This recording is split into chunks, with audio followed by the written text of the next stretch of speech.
서학개미들 생존을 위해서 하는 거예요. 뭐 부동산 할 자금도 못 하고 결혼 자금이라도 모아야 되니까 전세 자금이라도 모아야 되니까 투자하는 사람들이 대부분이라고요. 뭐 까보면은 뭐 그걸 그렇게 큰 금액을 가지고 있는 사람 없어요. 그냥 순자산 봐도 알잖아요. 근데 심지어 젊은 사람이 쿨해 보여서 한다? 젊은 사람 중에 돈 있는 사람 얼마나 있습니까? 안녕하세요, 홍입장입니다. 요즘 이제 환율에 대해서 말이 많죠. 한은 총재랑 뭐 거의 이제 국민들이랑 싸우는 것 같은데, 일단 한은 총재가 뭐라고 했는지 한번 보겠습니다. 한은 총재가 얼마 전에 이제 한 달 됐나요? 환율이 1470원까지 올라갔을 때 이건 서학개미들이 쿨해 보이고 싶어서 미국 주식 산 탓이라고 했어요. 저는 이거를 이제 듣자마자 이게 맞나 생각이 됐습니다. 뭐 그래서 이제 이때부터 시작해서 좀 생각을 했었고, 오늘은 좀 뭐 그 이후에도 한은의 발언들이 있으니까 환율에 관해서 이거에 대해서 좀 생각해 보면서 믿어도 되는 건지 한번 파헤쳐 보려고 합니다. 쿨하잖아요라는 말을 쓰는 사람은 젊은 분이 아닙니다. 뭐 어쨌든 고환율이 서학개미들 때문이란 취지로 발언을 한 거죠. 서학개미는 이제 한국 투자가 아니라 이제 해외 투자하는 사람들이에요.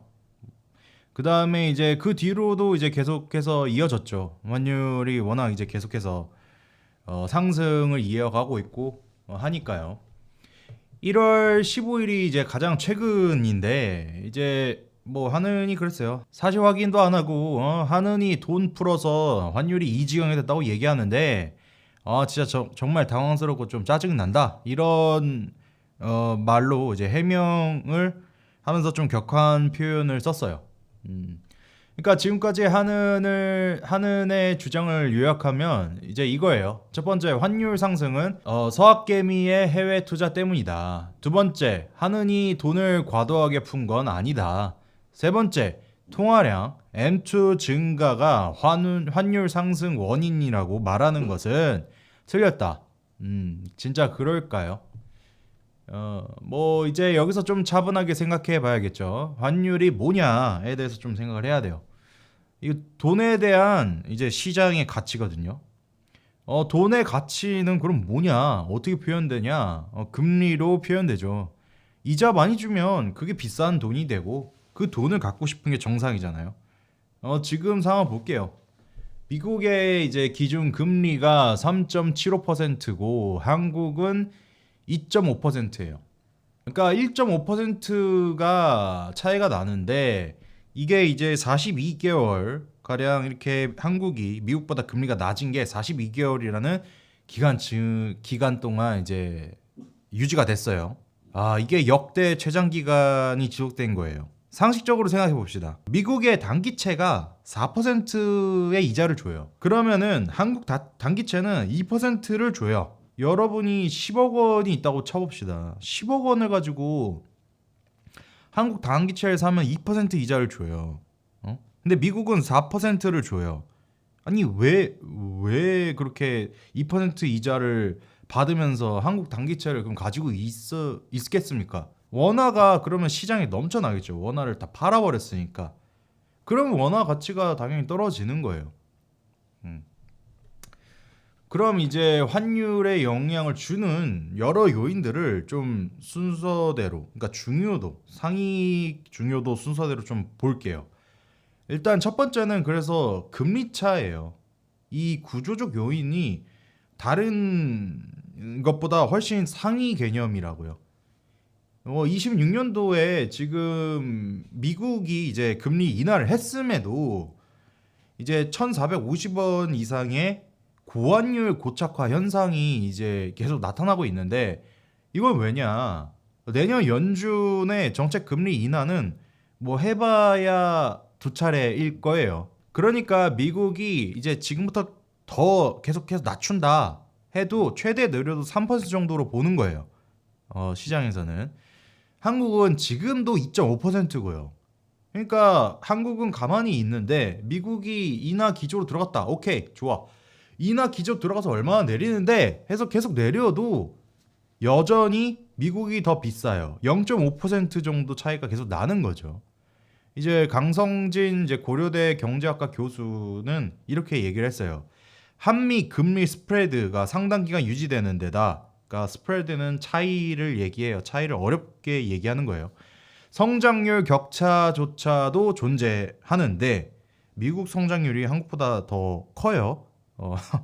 덩치가 훨씬 더 큰데 성장도 더 많이 하고 있어요. 아무튼 당연히 돈도 많이 주고 성장도 높은 곳에 자금 유출이 흐름이 이어질 수밖에 없다라고 설명을 하는 거예요. 이거는 한국인뿐만 아니고 이제 해외 시장에서 그런 거예요. 한국 시장은 어차피 해외 전체로 따지면 1%대밖에 안 되는 작은 그릇이에요. 자, 두 번째, 대미 투자. 뭐 이것도 하나의 핵심이에요. 이제 한은 총재가 얘기하지 않았는데 대미 투자금은 한국은행에 이제 외화 자산 운용 수익과 채권 발행을 통해 마련될 예정이에요. 이 과정에서 외환 시장에서 대규모로 달러를 사들여서 환율 상승 압력이 높아질 수 있어요. 그런데 여기서 생각해 봐야 돼요. 그럼 왜 한국 기업들이 미국에 투자를 뭐 안 할 수가 없을까? 자, 대만 TSMC를 봐요. 엄청 경쟁사죠, 반도체. 미국에 엄청난 투자를 하기로 했어요. 왜 그럴까요? 미국이 가장 큰 소비 시장이니까 고객이 안 사주면 안 되잖아요. 그런데 미국이 단순히 고객만일까요? 고객이자 발주자예요. 애플이 반도체 주문하고, 엔비디아가 메모리 주문하고, 마이크로소프트가 데이터 센터용 칩 주문하고, 뭐 그냥 고객이자 발주자. 이 얼마나 미친 파워입니까? 성장도 높게 하는 데다가. 그런데 그 미국에다가 뭐 우리나라 기업들 삼성 하이닉스들이 투자를 TSMC보다 핵심 경쟁사보다도 안 하겠다. 뭐 혹은 다른 반도체 경쟁사보다 안 하겠다. 말한다? 그냥 패싱 당하는 거예요. 어떻게 하겠어요? 뭐 거래처랑 거래해 보신 분들은 다 알 거예요. 기브 앤 테이크잖아요. 당연히 모든 행동들이. 우리가 당신 나라에 투자도 안 하고 일자리도 안 만들 건데 돈은 벌고 싶어. 그러니까 주문은 우리한테 줘. 다른 애들 경쟁사들이 투자를 해도 말이지. 이렇게 말해요. 이게 말이 됩니까? 달러 돈 써야죠. 그러니까 삼성 뭐 하이닉스가 수출해서 달러로 돈을 벌었어. 오케이. 원화로 바꿔요? 안 바꿔요. 왜? 어차피 다시 달러로 써야 되거든. 미국 공장 짓는데, 미국 장비 사는데, 미국 직원 월급 주는데 공장 미국 애들이 할 거 아니에요. 미국 건설사들 참여시켜서 해야 될 거 아니에요. 전부 달러로 써야 되겠죠. 그러니까 이게 달러를 돈을 벌었는데 뭐 환차익 때문에 원화로 안 바꾼다? 아니 그 문제가 아니에요. 어차피 달러를 써야 하는데 당장 좀 있다가 원화로 왜 바꿔요? 생각해 보세요. 굳이 달러를 원화로 바꿨다가 다시 달러로 바꾸면서 두 번씩이나 거대한 환전 수수료 손해를 내면 여러분이 삼성 하이닉스 임원이라면 이걸 회사 입장에서 어떻게 주주들하고 이사회한테 이해를 시키겠어요? 자, 여러분, 우리가 100억 달러 벌었는데 일단 원화로 바꿨다가 다시 달러로 바꾸느라 환전 수수료 몇 천억 날렸습니다. 이렇게 보고하면 주주들이 가만히 있겠어요? 그러니까 수출 대기업들이 벌어들인 달러가 국내로 안 들어오는 거예요. 못 들어오는 거예요. 그리고 이제 또 근본적인 문제 말씀드려야 될 것 같아요. 이제 코리아 디스카운트인데 이거는 이제 시장 신뢰 문제예요. 자본주의 주식시장에서는 펀더멘털보다 더 중요하다고도 말할 정도로 중요한 게 이제 신뢰예요. 이제 워렌 버핏이나 찰리 먼거도 많이 얘기했어요. 자본주의는 신뢰가 가장 중요한 팩터다. 신뢰가 곧 가치이자 가격이다라고 말할 정도예요. 신뢰라는 거는 이제 사회, 정치, 경제, 시스템 전반에 걸쳐 판단되거든요. 개인의 영역이 아니라 이거는 이제 국가의 영역이니까. 그런데 한국은 글로벌 시장에서 이 시스템 자체에 대한 신뢰가 낮아요. 제품의 신뢰는 높아요. 그건 이제 수출 등 펀더멘탈이 보여주죠. 삼성, 뭐 반도체, LG, 뭐 배터리, 현대차 더 다 잘 만들고 그거를 이제 시장에서 좋게 평가를 받고 잘 팔리잖아요.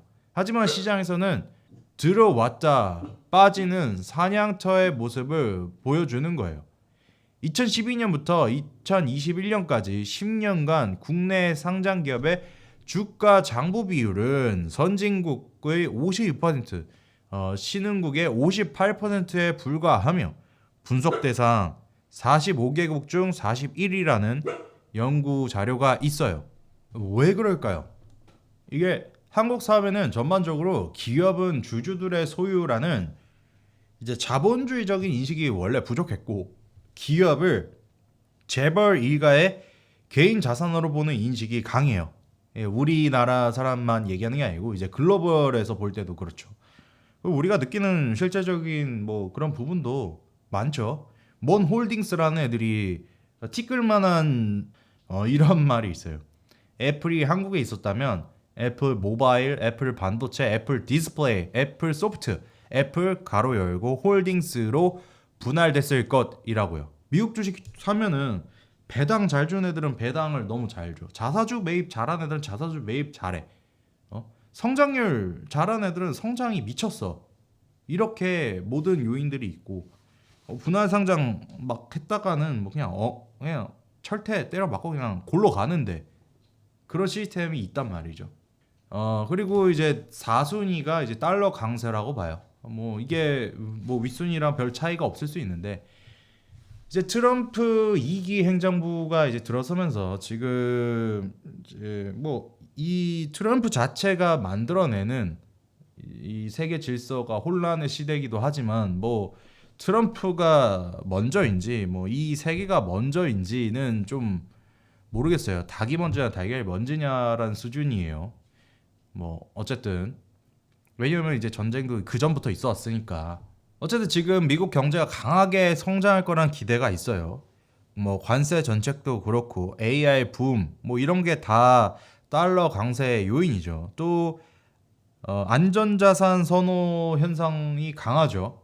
뭐 금, 은 뭐 이런 거 슈팅도 그렇고 달러도 하나의 이제 안전자산으로 보기 때문에 우리나라뿐만 아니고 이제 전 세계가 달러로 달려가는 거죠. 뭐 달러가 좀 약세임에도 불구하고 그 약세를 이제 미국에서는 트럼프는 이 달러를 약세를 만들고자 엄청 노력을 해도 약세가 잘 안 되는 거예요. 어쨌든 뭐 5순위는 이제 통화량 증가라고 생각을 해요. 이제 하는 총재는 부인했지만 코로나 이후에도 지속된 통화량 증가와 이제 저금리로 인한 M2 통화량이 증가를 했고요. 미국은 긴축 정책을 이제 단행해서 금리를 올렸어요. 코로나 때 이제 엄청난 양적 완화를 했다가 물론 이제 하느는 이를 이제 강하게 부인하고 있죠. 근데 좀 뭐 통계 방식을 바꾸기도 하고 뭐 어쩌고저쩌고 해요. 하지만 시장은 그렇게 안 보고 있고요. 자, 여섯 번째는 이제 서학개미 해외 투자라고 봅니다. 서학개미 요인이 아니라는 건 아니에요. 분명히 엄청나게 증가했거든요. 투자를 미국에 투자를 한다고 했을 때 금액이 뭐 얼마나 대단하게 투자할 수 있겠어요.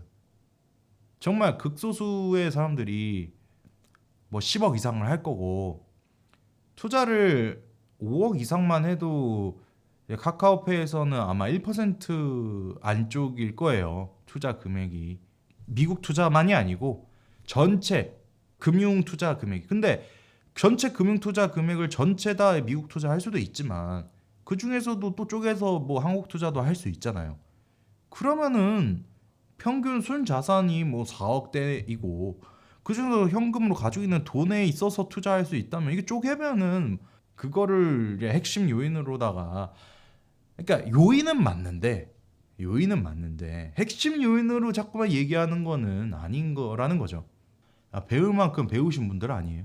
진짜 저 같은 뭐 그냥 전문가들하고는 레벨이 다르잖아요. 그분들은 알면서 미국이 4% 가까이 이자를 주는데 한국이 2.5% 이자를 주면은 당연히 미국 가잖아요. 단기채 산다고요. 장기채는 뭐 모르더라도. 응? 아무튼 왜 안 오르냐 한국이. 그러면 2010년 이후로 이제 엄청나게 가계부채가 늘었어요. 또 부동산이 완전 쏠려 버렸고 그래서 이제 자산 구조가 영향이 크죠. 금리 올리면 부동산 다 죽겠죠. 부동산 사는데 대출 안 끼고 하는 사람이 있어요? 솔직히 말해서 어떻게 해요? 서울에 뭐 집 사는데 어떻게 대출 안 끼고 합니까? 대출 다 끼지. 안 끼고 모으려고 했던 사람들 있거든요. 못 따라간다니까요. 1년에 그 올라가는 수준을 1년에 뭐 1억씩 막 올라가는데 1년에 뭐 10%씩 올라가는데 핵심 지역들 뭐 어떻게 따라가요? 뭐 연봉이 10%씩 올라갑니까? 아니 사업체 매출도 1년에 10%씩 올리기가 진짜 힘들어요. 못 올린다고. 매출이 올린다고 해서 순수익이 10% 오르는 것도 아니고 순수익은 점점 낮아지거든요. 매출이 커질수록 일반적으로 그럴 수밖에 없어요. 금리를 올리면 대출 이자가 올라가고 집값이 떨어지고 경기가 나빠지니까 못 올리는 거예요. 그러니까 뭐냐? 환율 방어하려면 이제 금리 올려야 되는 건 알 건데 금리를 올리면 부동산 터지니까 못 올리고 그럼 환율 계속 오르는 거죠. 동결시키더라도 진짜 딜레마죠. 본인들도 딜레마인 거 너무 알 거예요.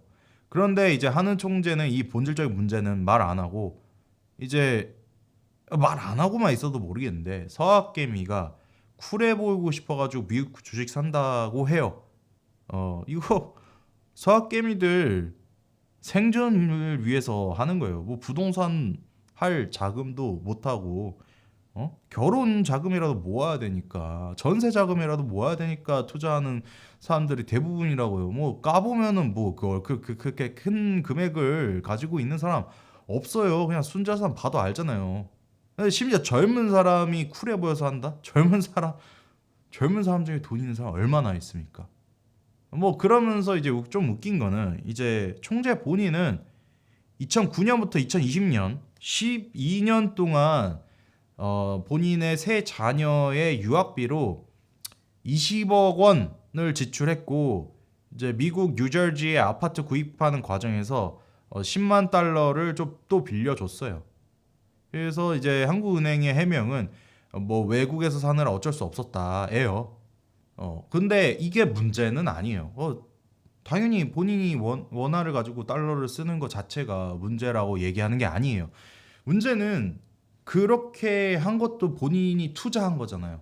그러니까 주식을 사고 시장을 참여하는 것만 투자예요. 우리의 투자는 오늘 공부하러 학원 끊는 것도 투자고, 새로운 대학교에 다시 들어가느라 대학 학비를 대는 것도 투자하고, 아파트를 살지도 투자고. 본인도 어쨌든 투자라는 개념에서 투자를 했잖아요. 인생에 있어서. 그러니까 자기도 근데 투자를 했는데 미국으로 투자를 한 거죠. 근데 젊은 사람들은 미국에 투자를 못하 쿨해 보여서라는 생각으로 한다고? 이거는 얼마나 그 선민의식으로밖에 비춰질 수 없는 위험한 발언을 한 거죠. 물론 이제 그 정도로 똑똑하신 분이니까 전 뭐 그냥 쩔이죠. 아무튼 이제 핵심 인사이트를 정리하자면 이제 환율 상승의 진짜 원인을 좀 중요도 순서대로 봤어요. 각 몇몇 사람들은 그래요. 이 코스피가 이렇게 올라가는데 그럼 국민연금 여기서 돈 많이 벌면 되지 못하러 해외 투자해서 그 코스피 상승률도 못 따라오는 거 하냐. 아니 그 개인의 영역이 아니죠. 그 코스피에 들어가서 어, 상승했더라도 그걸 다시 팔아야 될 거 아니야 국민연금은. 그렇게 대규모로 매도가 나왔을 때 떡락하면 어떻게 할 건데? 그때 당시에 정치권, 그 당시에 국민연금은 도대체 어떻게 설명할 거냐고요. 국민들이 한국인들은 난리가 나겠죠. 응? 그게 그 떨어진 이유가 국민연금이 팔아가지고 대규모 매도로 인해서 코스피가 박살났다 이러면서 이리 보고 저리 보고 막 진짜 내가 잘못 생각하는지 정말 AI랑도 많은 대화를 하고 여러 가지 미디어 뉴스부터 시작해서 뭐 저기 이론들 그거 뭐 많이 봤는데 도저히 모르겠어. 이 전체적인 국채 시장의 규모를 따라갈 수가 없단 말이에요. 이 본질적인 문제를 말을 안 하고 이 약한 서민들을 괴롭히는 건 진짜 좀 서러운 거죠. 청년층도 뭐 지금 숫자가 워낙 작고 하니까 무슨 힘이 있겠냐라는 느낌으로 다가올 수밖에 없어요. 음, 이런 부분들을 근데 이제 한국은행이나 잘 알아야 될 게 저 같은 이제 전문가 아닌 전문가들도 이미 AI로 인해서 확장의 시대는 시작이 됐어요. 시작된 지 오래고 지금 AI들이 워낙 발달하면서 뭐 구글 LLM 노트나 이런 걸 통해서 막 제가 가진 지식, 그냥 단순히 긁고 AI가 긁어내 이거 내가 찾은 논문, 내가 찾은 책, 지식 이런 걸 다 종합한 다음에 종합적 사고까지 가능해졌다고요. 어, 다들 개인적으로 인사이트 점의 연결이 너무 좋아진 거예요. 왜 잡스가 그랬죠. 점의 연결을 잘해야 된다. 그 엄청 옛날 얘기지만 지금의 점의 연결은 엄청 상향이 됐어요. 그거 못하는 사람들은 이제 도태되는 거고. 그래서 단순히 어떤 권력이나 권위로 찍어 누르는 식의 그냥 말로 그렇게 하는 거는 쉽지 않은 세상이 됐어요. 음, 뭐 어떻게 생각하세요? 뭐 댓글로 생각 공유해 주시면 뭐 저도 재밌게 읽어보겠습니다. 감사합니다. 우리 모두 자유롭고 독립적인 사람이 됩시다.